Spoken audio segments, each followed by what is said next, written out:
When many of us think of Italian food, we think of our favorites, pizza and pasta. In Italy, flatbreads have quite the reputation and are an Italian staple, with recipes varying from region to region. The Italian focaccia flatbread might sound simple enough, but each regional version has its own rules and name for it. Today, I'm really excited to share my focaccia version inspired by the Ligurian Genovese style. This recipe has the traditional ingredients with optional toppings, a crispy bottom, and soft interior, flavored with lots of olive oil, salt, and herbs.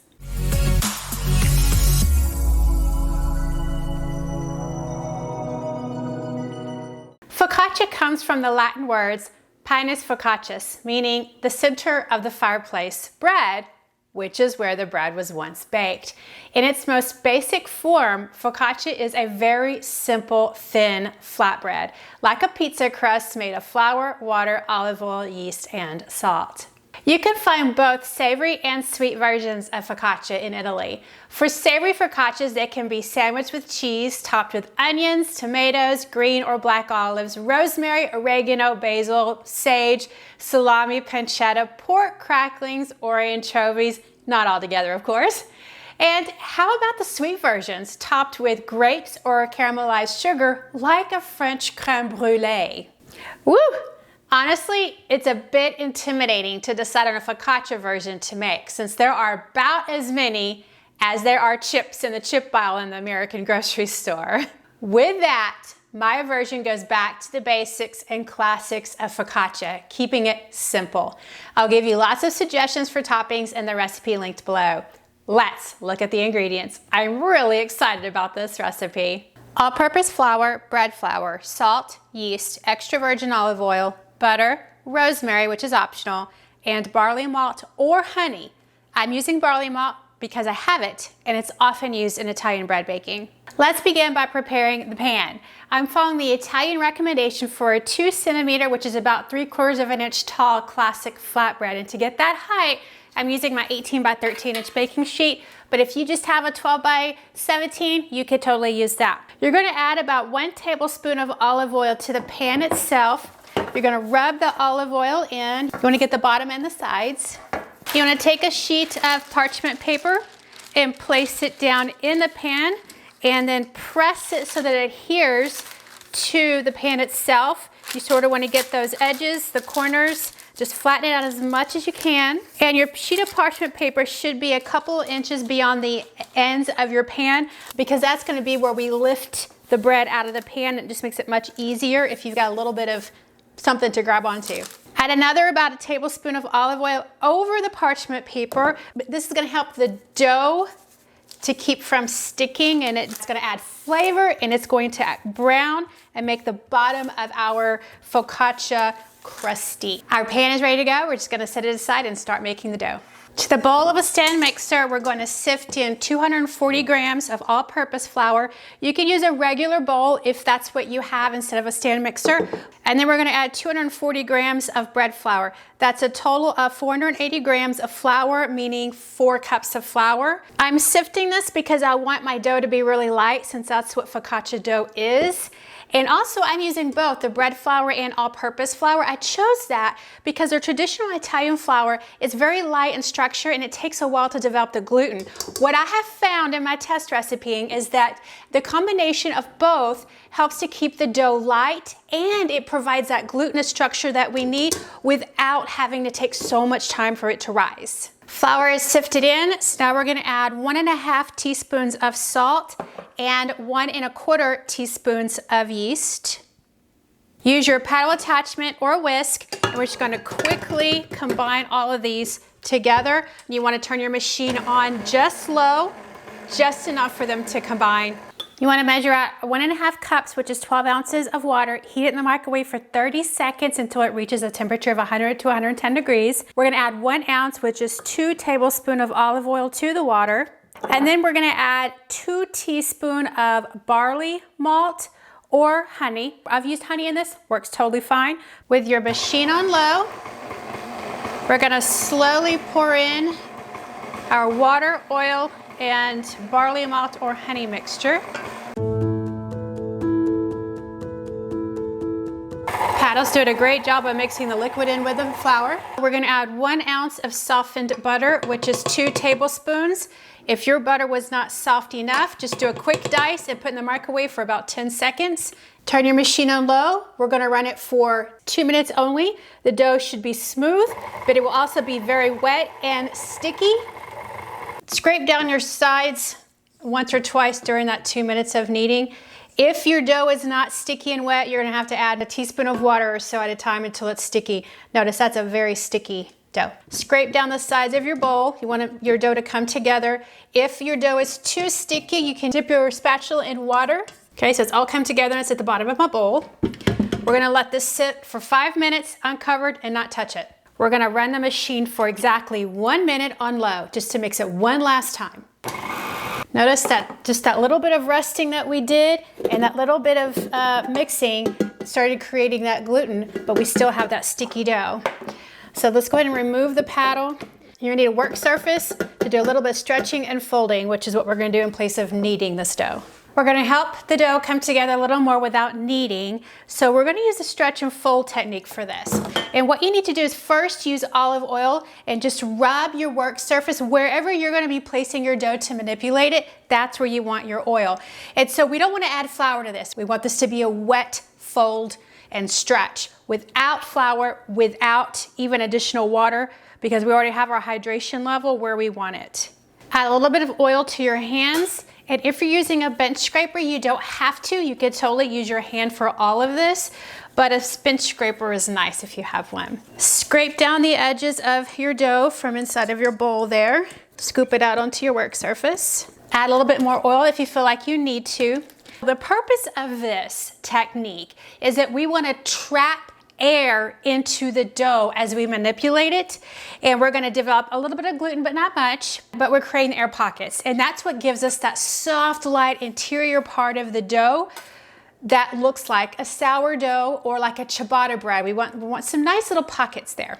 So the stretch and fold technique is very simple. Take one oily hand, grab the end of the dough. With your bench scraper, the other hand, you want to stretch the dough away from you and then fold it in half over, okay? And because everything is oiled, we have no sticking. Take your dough, the fold, turn it around so that your fold is to the right or left side of you. And we're gonna do the same thing again. We're just gonna repeat the process, and we're gonna do this 5 to 7 times until the dough is smooth and the texture has changed just slightly so that it is a nice smooth dough.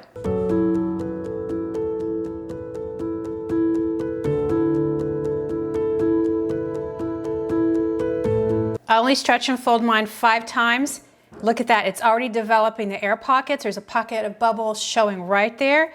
So I'm stopping at 5. I don't need to go any more than that. Now it's time to let it rest and rise. So take the bowl that you mixed everything in, spray it. Since this is a sticky dough, we want it to come out relatively easy. Return the dough back to the bowl so it's in the center, like that. Cover your bowl of dough with plastic wrap or a towel, and you want to sit it in a warm area for it to rise. It'll take about 1 hour to 2 hours. We're looking for doubled or more in size. Our dough has risen wonderfully. Staring at it, I can see all these little bubbles that are trying to pop through the top. Oh, it's so light. I'm so excited about this dough. This is great. Okay, so now we need our pan. We do not want to deflate this dough. We want to carefully, look at that, I'm not even touching it, and it's almost like oozing out onto the pan. So I'm just gonna help it by releasing those fibers that are hanging onto the bowl. We want to make sure we keep those air bubbles in the dough that we put in when we did the stretching and folding. So now we're going to add about 1 tablespoon, 1/2 ounce of olive oil to the top. We just want to gently rub it around. And the purpose of the oil is to keep it moisturized so that as we push it out, the dough doesn't break and become crusty. So now we're going to start to stretch it out. And when I say stretch it out, you're going to do a little bit of pushing. You may even need to do a little bit of pulling or stretching it like this. Okay, notice all the bubbles that still remain within the dough. That's what we want.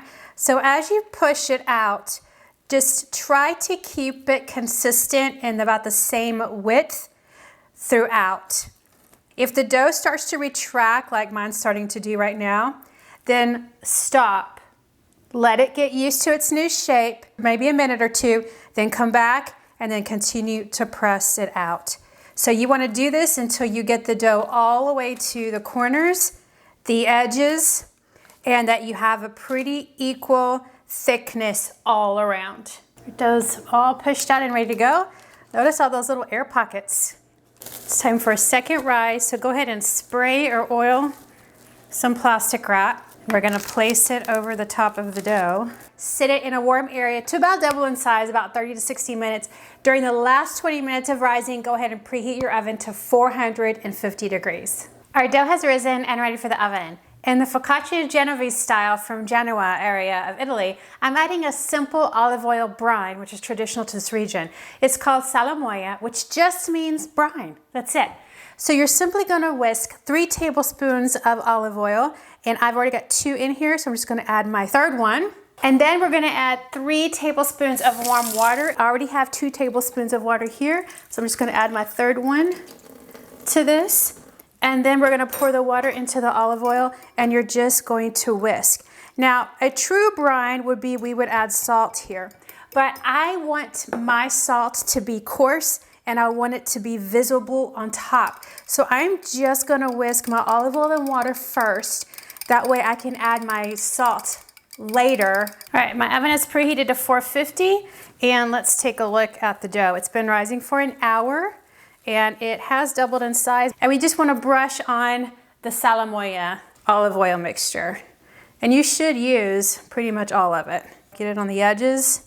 This is what's gonna give it that nice, rich flavoring to it. If you have any big bubbles that pop up, go ahead and pop them, because if not, they will leave burn marks once they are baking in the oven. Once you put the oil on, take your hand and you're gonna use 3 fingers. This is the traditional way of doing it in Italy, from my understanding at least.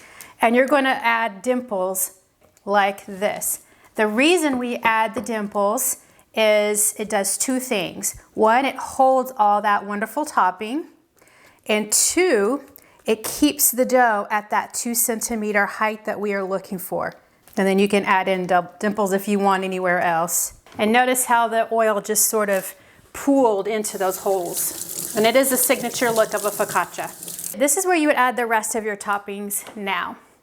So I'm gonna add coarse salt. Just sprinkle it over the top, maybe not too much because you don't want it to be too salty, but also you wanna be able to see the salt. All right, now this is where I have stopped and made focaccia before. It was right here and baked it. It was beautiful.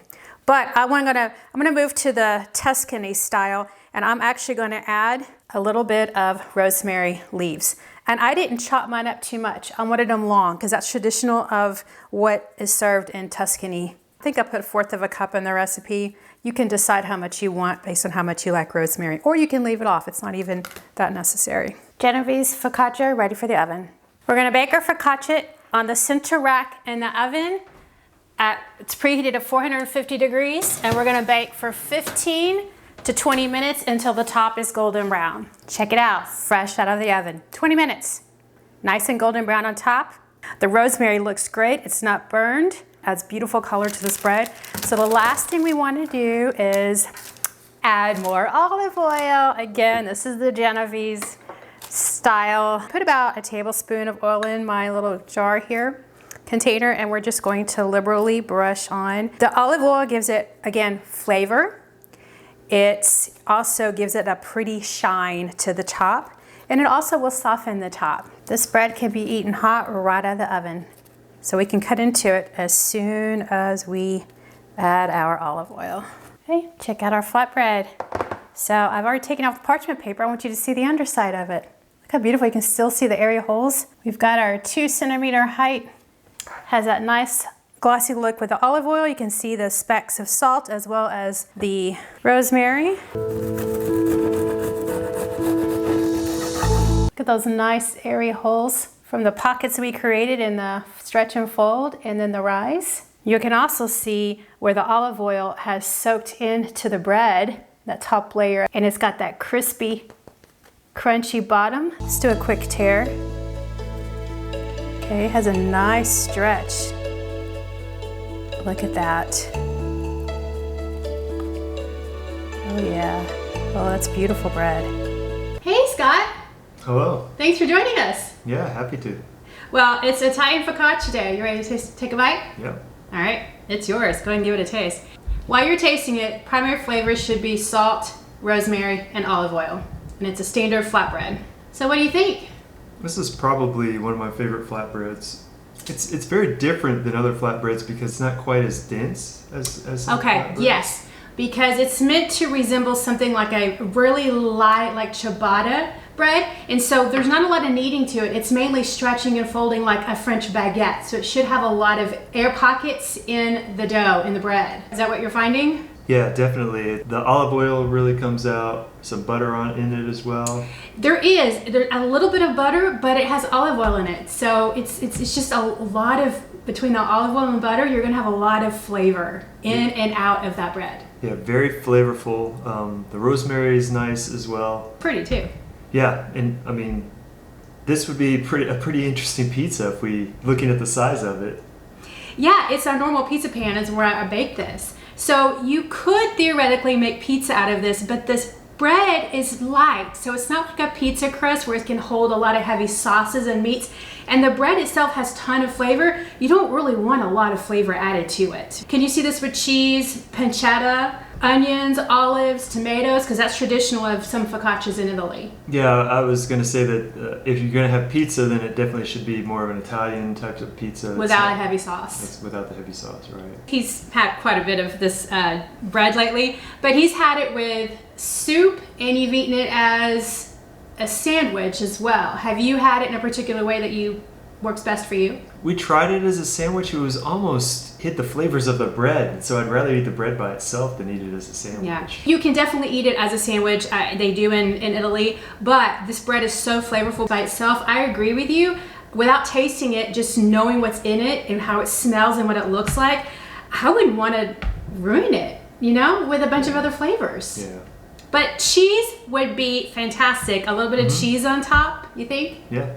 Well, I think that's it. Thanks for joining us. Yeah, you're welcome. You at home, if you want to store this bread, you can store it at room temperature for a couple of days. I prefer to slice and freeze this bread as soon as it cools and remove slices as we want them. Just heat them in a microwave or wrap them in foil and put them in the oven for about 15 minutes. And you're good to go. I hope you take the time to give this bread a bake. This bread would go great even dipped with marinara sauce. Well, thanks for watching.